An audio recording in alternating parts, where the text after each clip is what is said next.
Prej disa javësh, le të themi, Shqipëria vijon të jetë në sulmin e hakerave iranian. Pas goditjes së sistemit të, le të themi, të kuvendit të Shqipërisë, u godit edhe sistemi i postës së Shqipërisë, ndërkohë së fundmi tashmë është goditur sistemi, le të themi, i drejtësisë apo gjykatës së lartë. Janë dhënë miliona euro për sa i përket sigurisë kibernetike. A ka një justifikim tjetër përveç faktit që këto sisteme nuk kanë qenë në ombrellën e sigurisë kibernetike dhe çfarë po bëhet për të siguruar akoma edhe më shumë apo për të patur akoma më shumë siguri kibernetike për sa i përket institucioneve të rëndësishme dhe të veçanta siç janë edhe ato të drejtësisë? Faleminderit. Shumë faleminderit për pyetjen. Në fakt, e vërteta është që të gjitha ataket kibernetike që juve përmendët nuk kanë lënë dëme të pariparueshme, që do të thotë që infrastrukturat tona të sigurisë kibernetike janë të ngritura dhe janë në fuqi. Për ne është e rëndësishme ajo që sapo thash, pra që të mos ketë dëme të pariparueshme dhe sigurisht që në botën e zhvillimeve të teknologjisë, në botën e zhvillimeve të sistemeve, çka nuk mund të evitohet janë të tilla lloje sulmesh. Ne kemi në monitorim të vazhdueshëm nëpërmjet AKSK-s, që është Agjencia Kombëtare e Sigurisë Kibernetike, të gjithë stafin dhe të gjithë infrastrukturën e dur me qëllim që ne të vëzhgojmë dhe të monitorojmë në kohë reale të gjitha sulmet kibernetike që i drejtohen sistemeve tona dhe do të vazhdojmë të investojmë në këtë drejtim pasi e ardhmja është digjitale dhe sigurisht që luftat e të ardhmes do të jenë luftat digjitale. Dua të theksoj këtu që në fakt në përvlerësimet ndërkombëtare infrastruktura e ngritur në një kohë rekord që mbas sulmit të parë kibernetik nga iranianët të disa viteve më parë është një infrastrukturë e cila është vlerësuar ndërkombëtarisht për nivelet e larta të mbrojtjes dhe nivelet e larta të eficiencës. Klajdi Bodhi, Syri Televizion. Ju thatë që sistemet tona kibernetike kanë rezistuar, ndoshta edhe mund të rezistojnë, por a kemi sigurinë që sistemet tona të brendshme duke marrë shkas nga një hetim i prokurisë së posaçme në lidhje me skandalin e Akshit, ku një pjesë të dhënave janë marrë dhe janë përdorur për interesa personale dhe jo për qëllime shtetërore. Dhe me gjithë të ndryshime për digitalizimin dhe teknologjizimin e administratës shtetërore, sa garanci ka Shqipëria që të dhëna nuk do të merren sërish dhe të përdoren për interesa private? Në radhë të parë, fakti që të dhënat janë përdorur për interes privat është një opinion. Unë nuk jam në dieni të një rezultati të tillë të procesit hetimor që prokuroria e posaçme është duke kryer. Pra nuk mund të themi që ka pasur një përdorim për qëllime personale. Kur prokuroria të dalë me një qëndrim, kur gjykata dalë me qëndrim, atëherë mund ta themi me zë të plot.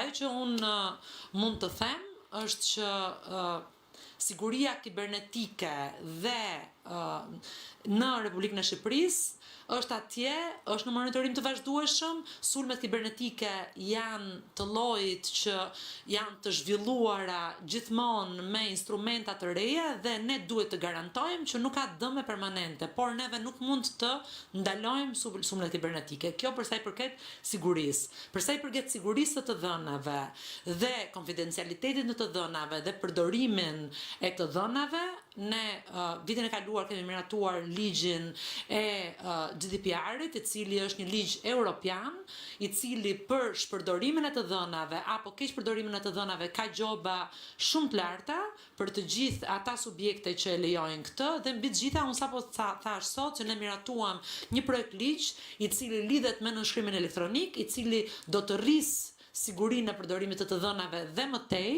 dhe do të standardizoj standardet e mbajtjes, ruajtjes dhe përdorimit të dhënave në Republikën e Shqipërisë në linjë me standardet e Bashkimit Evropian.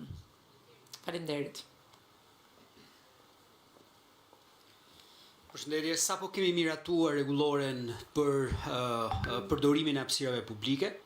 Do të adresoj një nga problemet më akute që ne kemi përgjithsisht në komunitete, kur flasim për të drejtën që kanë qytetarët për përdorimin e këtyre hapësirave publike gjithmonë në të mirën e familjeve, por në të njëjtën kohë duke garantuar po ashtu mundësi për sa i përket zhvillimit që subjektet duhet të kenë nga pikpamja e aktivitetit tregtar.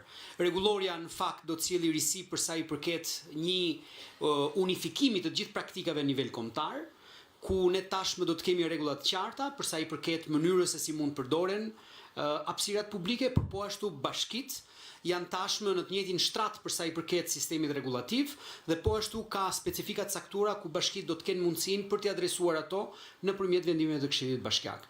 Akti është konsultuar gjërësisht, bashkitë kanë qenë pjesë e procesit të miratimit të kësaj rregullore dhe besoj që kjo do të krijojë totalisht një platformë të re për sa i përket menaxhimit të hapësirave publike në territor.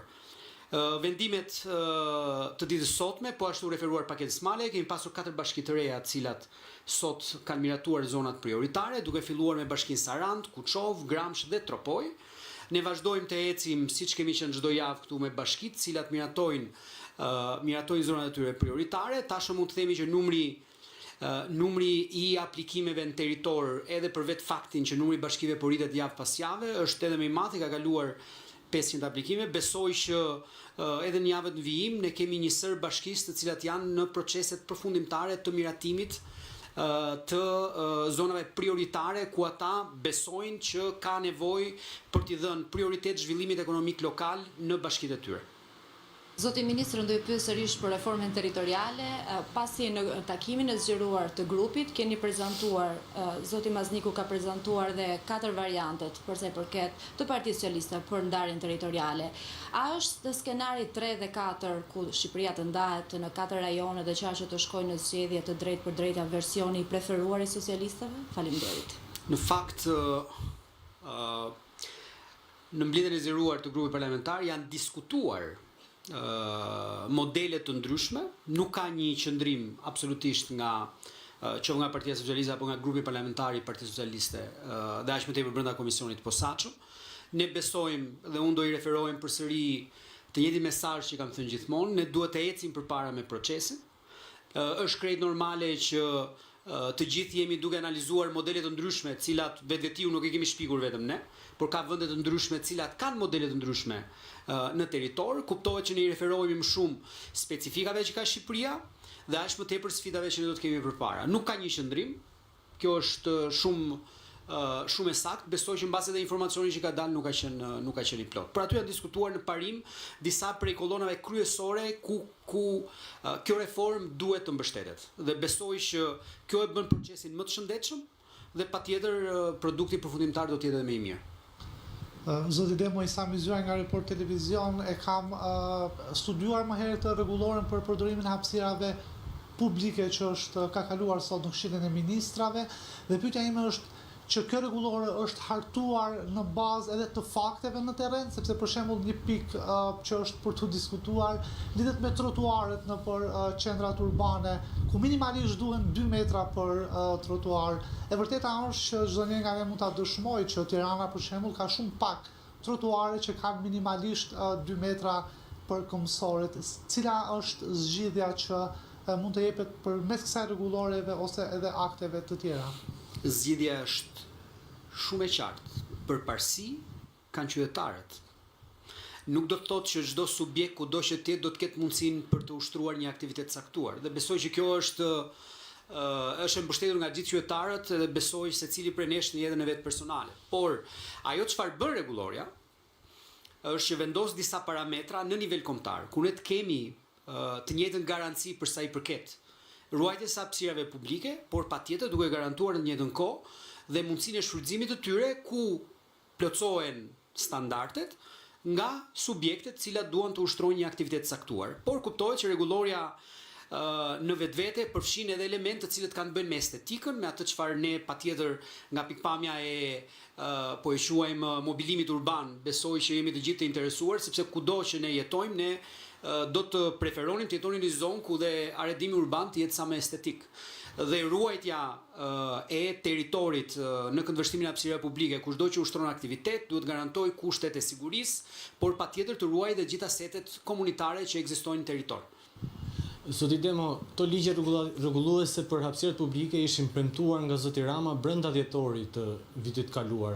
E para pse erdhën 3 muaj me vonesë dhe e dyta a ka dështuar në analizën tuaj operacioni për lirimin e hapësirave publike se me sa kemi parë në Tiranë, përveç se janë hequr le të themi hapësirat e mbyllura janë bërë të hapura, territoret dhe hapësirat nuk është se janë lijuar. Karriget vijojnë të jenë aty, madje një pjesë tyre janë dhe në zona ku kalojnë banorë në ambiente pallatesh, në zona tjera që cënojnë dhe kufizimin dhe le të themi lirinë e qytetarëve. Madje ditën e djeshme prokuroria e Tiranës ka dhënë një masë sigurie për drejtor